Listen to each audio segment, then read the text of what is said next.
નમસ્કાર, આપ જોઈ રહ્યા છો TV9. હું છું જગદીશ. ગુજરાત વાહન વ્યવહાર નિગમના કર્મચારીઓ અચોક્કસ મુદતની હડતાલ પર ઉતર્યા છે, જેને કારણે મુસાફરોને હાલાકીનો સામનો કરવો પડ્યો છે. અમદાવાદના ગીતા મંદિર ખાતે આવેલા મધ્યસ્થ બસ સ્ટેન્ડ પર મુસાફરો અટવાયા છે. એસટીના પૈડા અચાનક થંભી જતા મુસાફરો મુશ્કેલીમાં મુકાઈ ચૂક્યા છે. તો આજથી એસટી વિભાગના તમામ કર્મચારીઓની હડતાલ અને એસટીના કર્મચારીઓની હડતાલના કારણે મુસાફરોની હાલાકી વધી ચૂકી છે. મુસાફરોને એક સ્થળેથી બીજા સ્થળે જવામાં હવે વૈકલ્પિક વ્યવસ્થા અને અન્ય કોઈ બસનો સહારો લેવાનો સમય આવ્યો છે. સામખિયાળથી બેઠા હતા અને સુરત જવાનું, તો અત્યારે રાતના અહીંયા કણે હવે હેરાન થયા ને. એમ તો ગઈકાલે બુક નથી કરવી ને ટિકિટ, એમ જો ગાડી નથી જવાની હતો. હવે શું કરો, અહીંયા બેઠા થઈ. ખરેખર આ બધાને હું સલામત પહોંચાડવા જોઈએ. જેને સ્ટેશનમાં પહોંચતી હોય ગાડી હું ગયા પછી ભલે હડતાલમાં ઉતરવો જોઈએ ને. આ બાઈ મારશો ને શું બીજું એમાં. સલામત એસટી, ગુજરાત એસટી સારી એસટી, પણ સલામતી માટે આપણે ગુજરાત એસટી સિવાય ક્યાં જઈએ? છતાંય આપણને અહીંયા જો આવી ટ્રબલ પડતી હોય તો આગળ શું કરી શકાય સમજાતું નથી. પ્રજાના હિત માટે સરકાર, પ્રજાતંત્ર રાષ્ટ્ર કહેવાય, પણ પ્રજાના હિત માટેનું શું, એ કોણ જવાબદાર, એ સમજાતું નથી. વિરમગામ એસટી વિભાગના કર્મચારીઓ હડતાલમાં જોડાયા. 300થી વધુ કર્મચારીઓ માસ સીએલમાં જોડાયા છે. વિવિધ માંગોને લઈને એસટીના કર્મચારીઓની હડતાલ. 300થી વધારે કર્મચારીઓ આ માસ સીએલમાં જોડાયા છે. તેમની અનેક માંગ છે અને આ માંગોને પૂરી ન થતાં તેમણે આ શસ્ત્ર ઉગામ્યું છે હડતાલનું. અને 300થી વધારે એક સાથે આ તમામ કર્મચારીઓ તેમના કામકાજથી અળગા રહ્યા છે.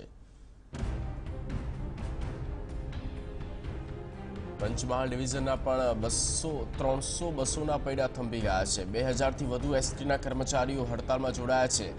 મધ્યરાત્રિથી કર્મચારીઓ હડતાલ પર ઉતર્યા. રાજ્યવ્યાપી આ હડતાલમાં પંચમહાલ ડિવિઝનના કર્મચારીઓ પણ જોડાયા છે. તો પંચમહાલ ડિવિઝનના પણ તમામ 300 જે કર્મચારીઓ છે તેઓ પણ આ હડતાલને સમર્થન આપી ચૂક્યા છે અને 2000થી વધારે રાજ્યવ્યાપી તમામ કર્મચારીઓની હડતાલ. વધુ માહિતી સાથે જોડાઈ ગયા છે સંવાદદાતા નયન પટેલ. નયન, એક સાથે તમામ એસટી વિભાગના કર્મચારીઓની હડતાલ, મુખ્યત્વે તેઓની માંગ શું છે?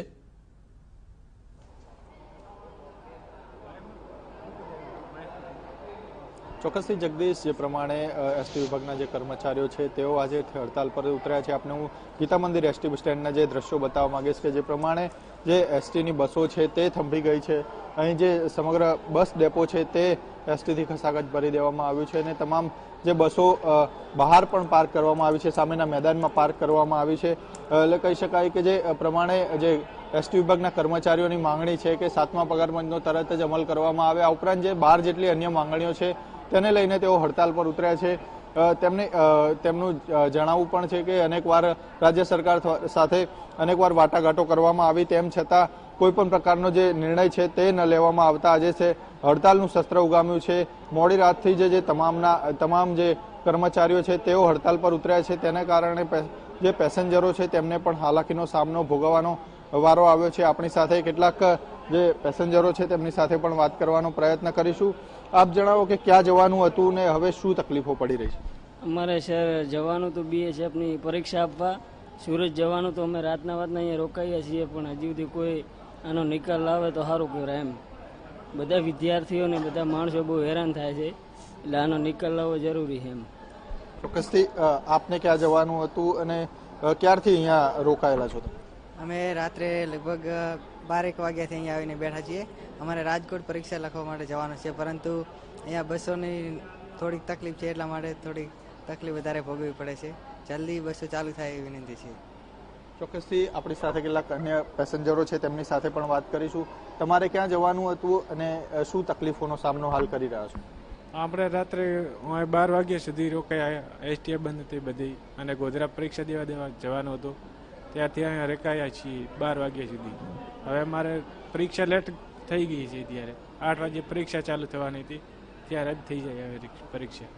ચોક્કસથી જે પ્રમાણે જે મુસાફરો છે તે જણાવી રહ્યા છે કે પરીક્ષા આપવા માટે તેમને જવાનું હતું, પરંતુ જે હડતાલ છે તેના કારણે તેઓ હાલ જે એસટી સ્ટેન્ડ પર જ ફસાઈ ગયા છે અને તે પરીક્ષા ખંડ સાથે પહોંચી શક્યા નથી. એટલે કહી શકાય કે હડતાલની શરૂઆત તો કરવામાં આવી છે, પરંતુ જે મુસાફરો છે તેમને પણ જે મુશ્કેલીનો સામનો કરવો પડી રહ્યો છે. એસટી વિભાગના કર્મચારીઓ દ્વારા પણ જણાવવામાં આવ્યું છે કે જ્યાં સુધી તેમના પ્રશ્નોનો નિકાલ નહીં આવે ત્યાં સુધી આ જે હડતાલ છે તે ચાલુ રાખવામાં આવશે. જી જગદીશ.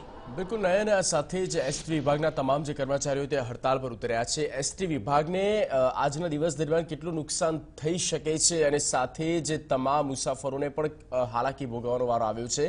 કોઈ સમય છે કે કેમ, કેટલા સમય સુધી કોઈ કહેવામાં આવ્યું છે કે આટલા સમય સુધી તેઓ હડતાલ પર ઉતરવાના છે?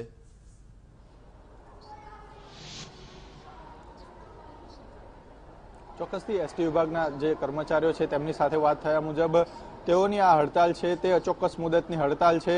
જ્યાં સુધી તેમની 12 જેટલી માંગો છે તે પૂરી નહીં થાય ત્યાં સુધી આ જે સમગ્ર હડતાલ છે તે ચાલુ રાખવામાં આવશે. સમગ્ર ગુજરાતની એસટી બસના જે કર્મચારીઓ છે તે આ હડતાલમાં જોડાયા છે અને કહી શકાય કે જે તેમની માંગો છે તેમાંનું એક માંગ છે કે 7મા પગાર પંચનો જે તરત અમલ કરવામાં આવે, કારણ કે આગામી સમયમાં ચૂંટણી આવી રહી છે.